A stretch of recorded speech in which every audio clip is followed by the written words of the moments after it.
Heute ist es relativ kalt, obwohl die Sonne scheint. Vielleicht ist es vorne oder Sonne ein bisschen wärmer. Darf ich laufen.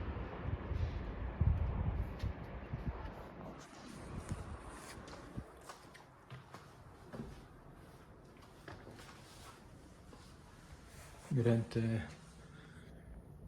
10. Januar 2023, jetzt ist es 13.19 Uhr.